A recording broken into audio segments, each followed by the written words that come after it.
Good morning, good afternoon, good evening, everyone in the One Rental at a Time family. Today's a special episode that we are doing with Convoy and Matt, the mortgage guy. We decided to do a little collaboration. So, Matt, how are you doing? I'm doing good, guys. Yeah, usually when it's NorCal versus SoCal, it's competitive, right, on our sports and all that stuff. But when it comes to the mortgage industry, NorCal versus SoCal, we collaborate. Yeah, I mean, how's the weather out there? It's getting kind of cloudy and sunny out here. It's kind of weird. It's yeah, the sun's back out, but it's freezing and freezing by California standards for anybody who's listening from other parts of the country. When it's 35, 40, 45 degrees, I'm freezing. And then I talked to our headquarters back in Philly, and they're like, yeah, it's 2, bro. But us California kids can't handle 40 degrees. Yeah, 60. I have my coat on. It's 65 outside. I have my heavy coat on, everything. It's no joke. We're good, dude. Everybody in Ohio and all these other states back east are gonna be shade at us, but we're here for it, guys. Go ahead and comment in the comments what the weather's like in your area. Speaking of weather though, because it is getting colder, obviously the market's kind of heating up a little bit. So I think a good topic for a lot of the ORAT family to listen to would be how the market has been changing a little bit recently. Obviously, there's a lot of Yahoo Finance articles talking about rates and everything. I'd love to kind of go back and forth with you on what your thoughts are, what our thoughts are, and kind of collaborate that way. Yeah, for sure. Because being active on our side as mortgage brokers, all three of us, like, we get to see it, and I feel like we see it well before Yahoo, MSNBC, and whatnot. I had 15 realtors in my office yesterday. We had a little kind of mastermind lunch and learn, and they're seeing all the same stuff I'm seeing, which I think all of us, Zuber included, probably predicted. As rates trickle down, and it hasn't been huge moves, but trickled down over the last 4 weeks. We've seen week over week increases or decreases in rates, which is increases in mortgage applications. A lot of people are entering that market. My personal team has seen applications explode, and some of it we feel was like some pent-up demand because November and December were so slow when it came to transaction numbers. People were just not buying. Nobody was listing homes, nothing was for sale, nobody wanted to buy, and then we kind of got an explosion in January. So it's cool to see, and obviously from a business standpoint, it's great for us. But I am going to continue to predict that like sub 6%, and if rates get to like a 5.5%, that pushes a lot of demand back into the market. And so what realtors and I talked about yesterday, we expect this window that's open where sellers are willing to give concessions for a buy down. They're willing to, budge on their price, might be slowly closing. And if demand continues to come back into the market, that's likely going to be, that spring buying season where people are out there looking to buy, and they're just not going to get the same level of deal they could probably get right now. Yeah, we agree. I mean, we're seeing the same thing just across the board. Obviously, we kind of talked before we started on the luxury side. Luxury's kind of been dead for a little bit, not dead, but very, very slow. But we are seeing applications obviously up. I'm a little careful though, because the headline catcher is applications are up, but it doesn't mean closed transactions, right? So as you know, and we've experienced, appraisals are coming in low. I'm getting a lot of low appraisals across the country. A lot of different things coming wrong, inspections going haywire. So I think there's a little bit of a misconception between applications and closed transactions. But we'll see what happens on our side. I think. What do you think? Our volume's gone up a little bit, right? Yeah, recently I think more traction, obviously, from the purchase side, but like John said, it doesn't necessarily mean that deals are getting closed. We're writing a lot more pre-approvals, and on our side, like I'd say 90% of our business right now are purchases. Is that the same as what you're doing on the convention? Yeah, I mean, I'm writing very little refinance. There's the one-off case where somebody needs 200,000 because they're going to start a new business. But it's you got to really have a need to be in the market for a refinance for most people, because they're sitting on 3 and 3.5% paper that is a great asset you don't want to get rid of if you don't have to. So yeah, it's 90% plus purchase, And to your point, this was a conversation had with those realtors yesterday. Loan applications being up doesn't necessarily translate into more deals being done, because what's happening in this time where there's inventory, affordability is an issue for a lot of people, especially the first timers. You can apply, but then you have to be willing and able. And we've got, like, you know, I think my ops manager was telling the room of realtors that of our applications, 70% of them roughly will qualify. And so those ones are able, and then you've got to take that 70% and see how many are willing. Because some people just look at it and they go, neighborhood I want, house I want, price I want, $4,000 mortgage, don't want. And so they're not willing, right? And so, you know, that's continuing, you know, to surprise people, I think, in the mortgage industry. And I think that, like, some people are still adjusting to the fact that, you know, you've got to talk to more people and you've got to sort through more applications to do the same amount of business. And, you know, real estate agents in that room yesterday were realizing that it's going to take 8 or 10 really good conversations to get, you know, so many to apply. And then so many of those will actually qualify and want to move forward in purchasing. Yeah, I mean, we agree. I mean, what's kind of crazy, and this is the next thing that I wanted to kind of chat about, is, you know, the market rates itself has been a hot topic, right? Everyone, for the history of however long you've been in business, plus us being in business, is always, what's the rate? What's the rate? What's the rate? Right? Rates, we both know rates not the most important thing at all times, but right now the headlines are just rates are down, rates under, rates are down. You know, we get notifications on the hourly, on the daily about rates being down. What I've seen on our side, I mean, on the conventional sense and the non-QM sense, is I mean, rates are down, but they're not that down. You know, like, right. They're down, but they're not like, oh my gosh, we went from a 6 to a 4, right? We're talking like maybe 6 to 5.75 or 5.5, some like minuscule drops. But obviously the headlines like to blow it up and say rates are down, and you get a million phone calls. Rates are down. What am I at now? And we get a million phone calls. So what are you seeing on your side that, you know, that's kind of you think is a trend and how people are reacting? Yeah, I mean, it's always like, you can only write so many mortgage articles, right? And so people love to talk about rates. And so publications and online, you know, news sources are going to do that. But to your point, like 6.29 on a, you know, nationwide average goes to 6.27 and then 6.21 and 6.18. Now all of a sudden people are like, oh my gosh, 4 straight drops. And you're like, yeah, it went from 6.29 to 6.18. Like it's not a big change. But it helps. Every little bit helps. And I think those of us who are kind of hoping and leaning towards inflation being under control, over time rates coming down, know that, like, it's not going to happen in a straight line.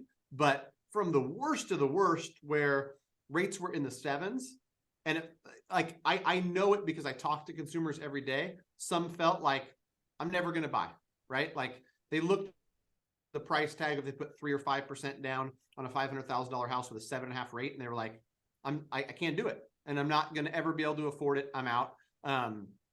It's as much as it's like painful to see a 2% rate increase, it's equally as joyful to go from 7.5 to 5.5. People go, oh my gosh, like $500 less per month, I can afford that. And so it's going to be a good thing. It's going to be a good thing for buyers as the market kind of just settles. The market's been funky, right? Like low rates, COVID, like all the madness that happened during the 20 and 21 years. 2022 and 23 will be like the settling years where the market like finds some footing and you know, things slowly go back to normal.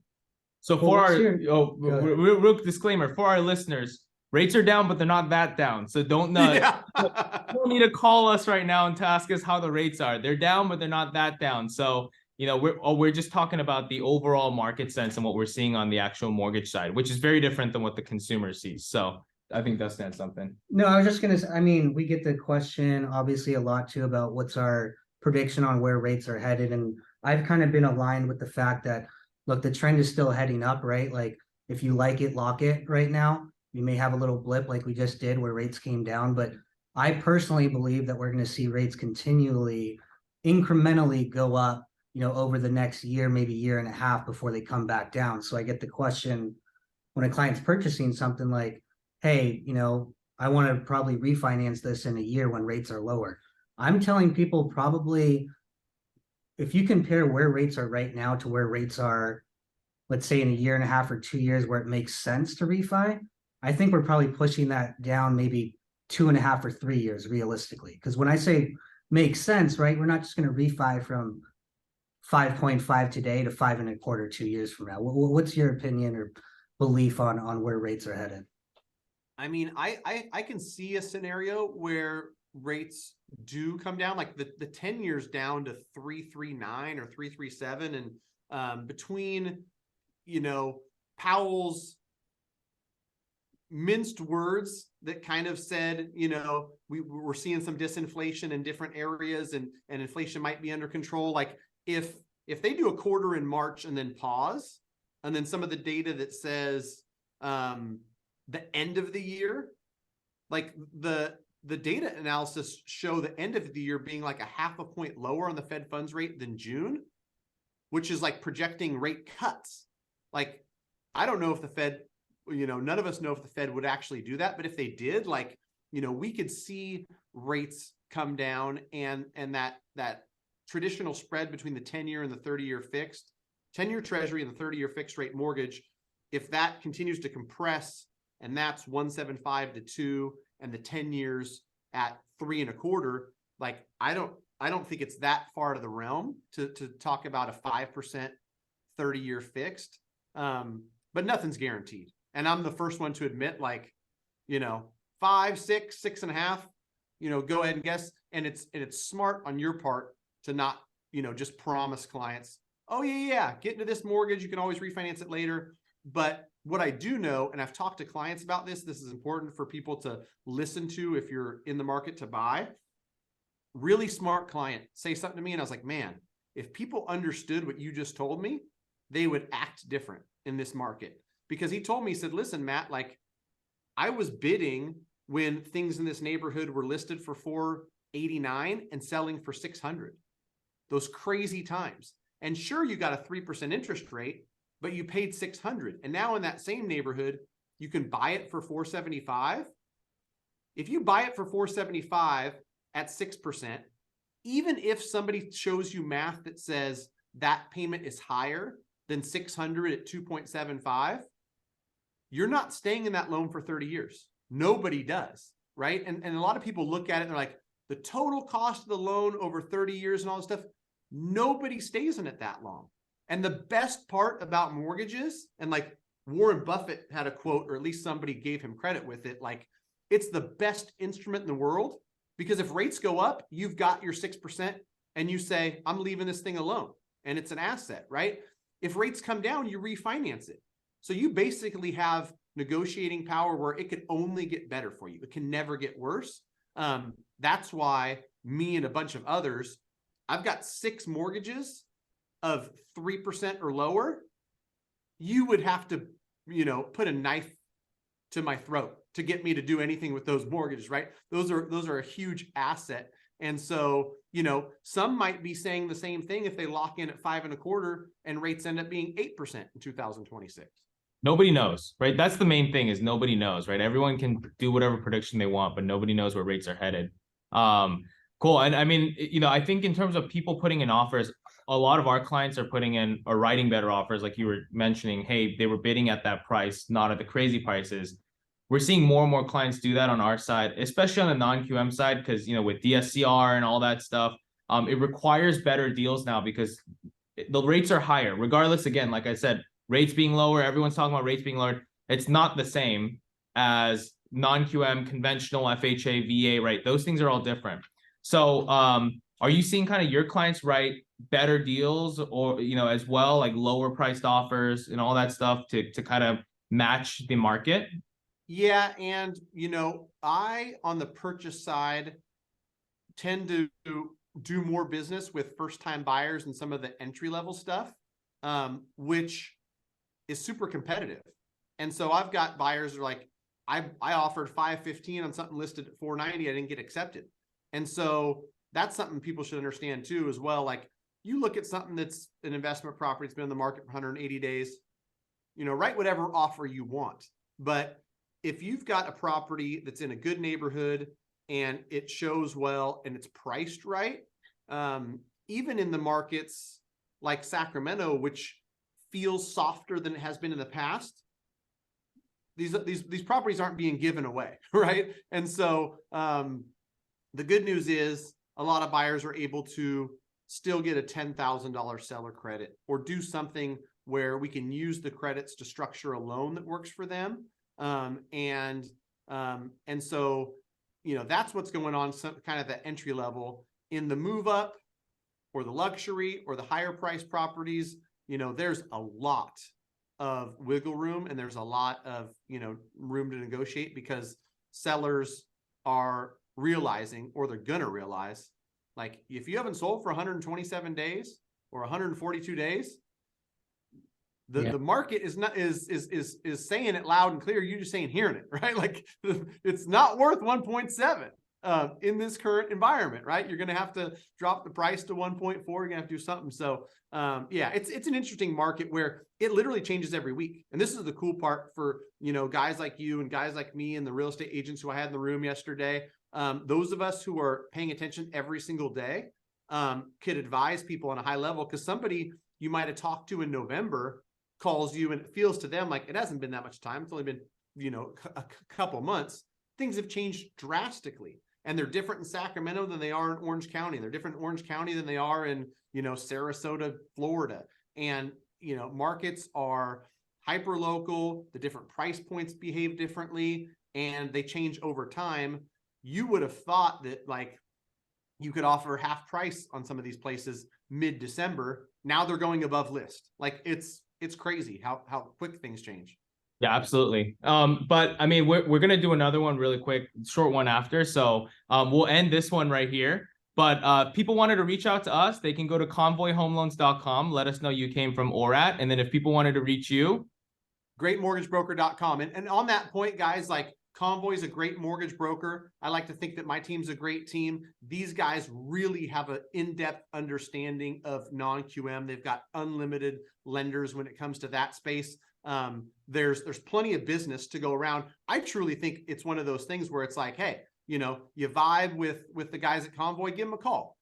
Either way, no matter who you call between the two of us, we're going to make sure that we, advise you on what we think is best for your scenario. So we're not competition. We're collaborators. I love it. Perfectly I love said. it. Thank you. All right, Thanks, we'll be Matt. back. Thanks, guys.